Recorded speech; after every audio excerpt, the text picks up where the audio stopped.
Hello par ici, j'espère que vous allez bien. On se retrouve aujourd'hui pour une nouvelle vidéo et aujourd'hui on va parler tendance. Tendance de la rentrée, tendance de l'automne 2026. On est à peu près mi-août, presque mi-août et je me suis dit que c'était le moment pour commencer à introduire ce type de vidéo. Vous savez que moi en plus, c'est vraiment ma saison préférée de l'année. La saison, je trouve, où on peut le plus s'amuser en termes de mode, en termes de look. Il ne faut pas l'oublier, les tendances, c'est super cool, mais en grande majorité, vous pouvez vraiment vous habiller avec les pièces des années précédentes. L'important, c'est vraiment de se construire un dressing d'intemporel. Et d'ailleurs, à propos de ça, ça pourrait être l'objet d'une prochaine vidéo si vous voulez que je vous parle de mes essentiels de la garde-robe que je réutilise vraiment chaque année et qui sont pour moi essentiels à avoir dans un dressing. Si vous voulez que je vous le fasse pour la rentrée, je peux le faire dans les prochaines semaines ici, dites-le moi. Mais aujourd'hui, on va parler de tendance. Du coup, j'ai pris quelques petites notes. Comme d'habitude, dans mes vidéos tendances, je vais principalement vous parler des tendances que moi j'ai repérées et surtout sur lesquelles moi j'aurais potentiellement envie de me diriger. Donc il y a certaines tendances que j'ai vues passer mais sur lesquelles je ne me suis pas forcément arrêtée parce que je ne me verrais pas spécialement porter ces tendances. Et du coup, comme j'ai envie que vraiment que ma chaîne corresponde à mon style et à mes préférences, ben voilà, j'ai envie de vous parler de ce qui, moi, me plaît. Et du coup, on commence tout de suite avec la première tendance dont j'avais envie de vous parler et c'est la tendance du bleu. J'ai presque envie de dire contre toute attente, ou en tout cas, c'est vraiment pas, je trouve, une couleur qui est spécialement attendue pour l'automne. En général, c'est plus une couleur qu'on va voir au printemps-été, en tout cas, je trouve. Mais là, quand on regarde Pinterest et le genre de look qu'on a tendance à voir arriver ici pour la rentrée, on voit énormément de bleu et notamment aussi le combo bleu et marron, un combo que j'aime beaucoup. Alors moi, si vous me suivez depuis longtemps, vous savez que je suis la reine des couleurs neutres, dans le sens où c'est vraiment ce que je préfère. J'ai toujours porté beaucoup de beige, beaucoup de marron, de noir et très peu de couleurs. D'ailleurs, il y a une époque même où on me le reprochait, on me disait «Ah, tu devrais porter plus de couleurs». Et voilà, je suis passée par plusieurs phases, je dirais, ces dernières années. Et là, j'ai l'impression qu'au plus le temps passe, au plus j'arrive vraiment à construire petit à petit un peu mon identité en termes de style, en termes de look. Et j'aime, en tout cas depuis cet été, j'ai commencé à intégrer un petit peu de couleurs par-ci par-là dans mes looks, à petite dose. Mais voilà, en fait, ce que j'aimerais vraiment dans mon idéal, c'est que la base de mon look reste vraiment avec des couleurs neutres, voilà, ce que j'aime porter, surtout des basiques qui vont pas se démoder d'année en année et que j'ai potentiellement déjà dans mon dressing, mais venir rendre les looks un petit peu pointus en ajoutant des petites pop de couleurs par-ci par-là. C'est vraiment de cette manière-là, je pense que je vais préférer amener la couleur. Donc par exemple avec un look tout neutre, avec par exemple du jean, du marron et venir rajouter une touche de couleur, par exemple dans un sac, dans un accessoire, dans une casquette. Voilà, c'est vraiment comme ça que je vois les choses. Et voilà, et du coup, j'ai trop envie d'adopter cette tendance du bleu pour l'automne. J'ai déjà commencé à porter du bleu ici pour l'été et je me dis que mixer avec du marron dans des looks de rentrée, je disais accessoires, mais c'est vrai que notamment ma sœur, si vous m'avez suivi dans les vlogs, avait craqué pour un blazer bleu. Donc là, c'est vraiment une grosse pièce, mais je me dis un blazer bleu ou même un manteau bleu avec le reste de la couleur assez neutre, je pense que ça peut faire des looks incroyables. Donc j'ai vraiment envie de me lancer un petit peu et de m'ouvrir un petit peu plus à la couleur. Une autre tendance qui a quand même tendance à revenir un petit peu chaque année, mais je l'ai beaucoup vu aussi, ça va être tout ce qui est animal print, donc les imprimés animaux tout simplement. Donc le plus connu et celui qui dure depuis le plus longtemps, c'est le léopard, qui commence ces dernières années à un petit peu s'essouffler. J'ai l'impression qu'on parle un petit peu moins de léopard et on en voit moins.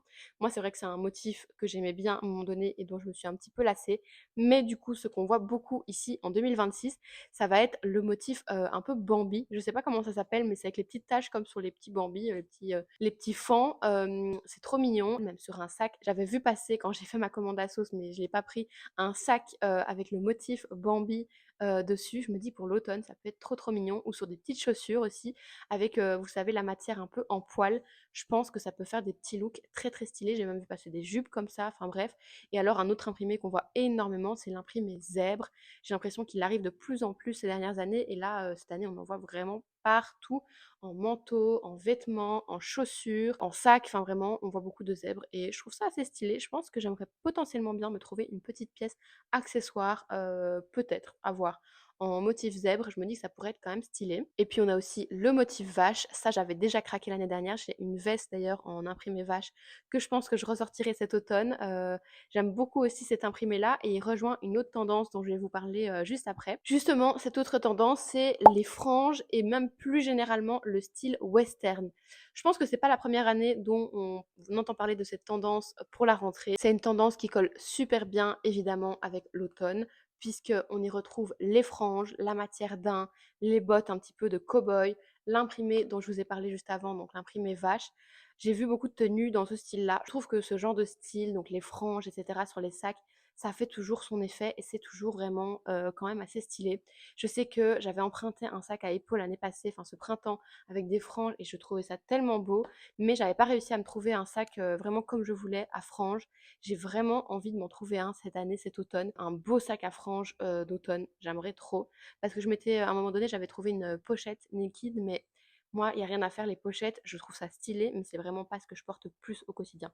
J'aimerais plus un sac à porter à l'épaule, vous savez, le gros sac cabas, mais avec les franges. Je pense que ça pourrait être très stylé. Et voilà, plus généralement, le style qui se mélange un petit peu avec le style bohème, mais en un petit peu moins doux, donc avec les grosses bottes en cuir de cow-boy, comme je vous ai dit, les vestes à franges, les sacs à franges, enfin vraiment des franges, on en voit sur plein de vêtements différents.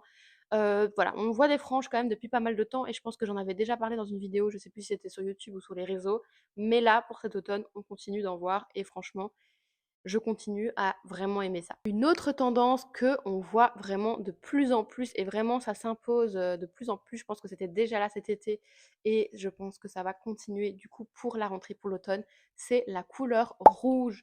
On voit vraiment plein de vêtements rouges de partout, même dans les magasins, c'est fou, que ce soit dans les t-shirts, dans les vestes, dans les accessoires. En fait, moi, je n'ai jamais porté de rouge de ma vie avant cet été où j'avais porté un t-shirt rouge et vous aviez d'ailleurs été plusieurs à me dire «Oh, ça te va bien, tu devrais en porter plus» et figurez-vous que je me suis rendu compte en portant ce look qu'en fait, j'aime beaucoup le rouge, je ne le savais pas.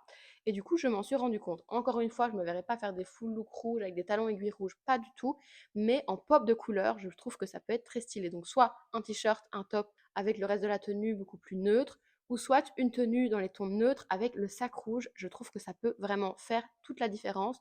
Tout comme un sac bleu, comme je vous ai parlé de la couleur bleue un peu plus tôt. Voilà, un sac rouge avec une tenue neutre, je pense vraiment que ça peut faire toute la différence sur un look et que ça peut être trop trop beau. Et aussi une veste, un bomber rouge. J'ai vu passer vraiment beaucoup de rouge ici dans mes récentes commandes en ligne, dans le shopping que je fais. Donc je pense que je vais vraiment finir par adopter cette couleur dans mes looks. En tout cas, de toute façon, vous le verrez dans mes prochains hauls si c'est le cas. Une autre tendance dont je voulais parler, c'est la tendance des carreaux. Ça, pour le coup, j'ai l'impression que ça fait quand même longtemps qu'on n'en a pas spécialement parlé. Voilà. Je sais que les carreaux étaient très à la mode il y a très longtemps, quand j'étais ado, j'ai eu pas mal de chemises à carreaux, etc. C'était vraiment la tendance. Et depuis, on n'en avait plus trop entendu parler. Et là, j'ai l'impression que je revois des chemises à carreaux de partout. Et pareil, ça, c'est une tendance que j'aime vraiment. J'aurais vraiment super envie de me trouver une chouette chemise à carreaux oversize. Je pense que ça peut être super stylé. Ça se rejoint, je trouve, un petit peu aussi avec le style western d'ailleurs. Dernière tendance dont j'avais envie de parler aujourd'hui, c'est la tendance des rayures. Pareil, ça fait un petit temps qu'on en revoit vraiment de partout. Surtout les rayures horizontales, les t-shirts à rayures. Voilà, ça c'est vraiment pour le coup un truc que j'ai adopté fois 1000 cet été, vous l'avez vu en voyant mes looks. Je trouve que c'est trop beau, trop stylé et je trouve qu'on voyait pas forcément ça autant avant. Donc les t-shirts vraiment marinières, oversize, avec des rayures, mais on voit aussi des rayures dans l'autre sens, en vertical. Par exemple sur les pantalons un peu track pants, jogging, vous avez les bandes, les rayures du coup sur le côté du pantalon. Mais voilà, de manière générale, les rayures, c'est vraiment, je trouve, un des motifs qu'on voit le plus en ce moment et qu'on va, je pense, continuer à avoir énormément pour la rentrée. Voilà, c'est les tendances que j'ai sélectionnées pour le moment. Il y en aura certainement d'autres dont je n'ai pas parlé, même il y en a d'autres parce que je sais que j'en ai omis certaines expressément parce que c'était pas spécialement des tendances qui me parlaient. J'en ai peut-être omis aussi qui me parlaient mais que j'ai complètement oublié ou pas vu passer. C'est très possible. Si jamais voilà, vous pensez à d'autres tendances pour cette rentrée 2026 que j'ai pas mentionnées, n'hésitez pas à en parler dans les commentaires. Ce serait cool qu'on en discute ensemble. Mais comme je vous l'ai dit, les tendances c'est trop cool quand on aime la mode comme moi, comme certainement vous aussi, qu'on a envie de s'amuser avec tout ça, c'est super gai. Mais rappelez-vous aussi que la plupart du temps, pour beaucoup des tendances que j'ai citées, je suis quasiment sûre et certaine qu'on peut trouver ces tendances déjà dans vos dressings. Parce que la mode, bah, y a rien à faire, ça se répète. Je suis certaine que vous avez des franges, des carreaux et des rayures dans vos dressings. Mais voilà. voilà, dites-moi tout ça. Dites-moi si vous allez craquer pour de nouvelles pièces de ces tendances-là pour la rentrée ou si pas du tout. Et dites-moi aussi si ça vous tente qu'on parle plutôt basique dans une prochaine vidéo. Essentiel de la garde-robe, basique, tout ce que moi j'estime vraiment hyper important d'avoir dans mon dressing. Je sais pas si je le fais pour toute l'année ou plutôt axé automne, puisque là on va arriver dans la période de la rentrée. Je me dis que pour l'automne, ça pourrait être cool de vous faire les essentiels dressing de l'automne ou de l'automne-hiver, à voir. Dites-moi tout ça. Dites-moi tout ça, je suivrai vos avis avec grand plaisir. Comme d'habitude, si la vidéo vous a plu, ça me ferait super plaisir que vous preniez le temps de laisser un petit pouce en l'air. Ça vraiment, je remercie vraiment les personnes qui le font parce que c'est hyper méga important pour moi. Idem pour les personnes qui laissent un commentaire. Vous êtes vraiment tous des petits cœurs et de nouveau, laissez un petit commentaire, même des smileys, parce que je sais qu'on n'a pas toujours le temps de rédiger un long commentaire et parfois on ne sait pas quoi mettre. Donc juste un petit cœur, des trois petits cœurs, trois petits smileys. Si vous n'avez pas d'inspi, c'est déjà génial et ça me fait super plaisir et c'est super important parce qu'en fait, YouTube le détecte et ça aide l'algorithme à mieux diffuser mes vidéos. Donc c'est super important et ça me fait évidemment super plaisir. Pour les personnes qui veulent me suivre plus au quotidien et qui le souhaitent, vous avez mes autres réseaux dans la barre d'infos, Insta et TikTok. Et n'oubliez pas de vous abonner évidemment à cette chaîne si ce n'est pas encore fait. Pareil, c'est très important aussi, en tout cas si vous voulez continuer à suivre les vidéos, bien entendu. Je poste pour l'instant 2 fois par semaine, les mercredis et les dimanches. Et le dimanche, c'est toujours des vlogs pour ceux qui aiment les vlogs. Et voilà, je pense que j'ai tout dit. J'ai hâte de vous lire dans les commentaires et je vous dis à dimanche pour une nouvelle vidéo. Bye!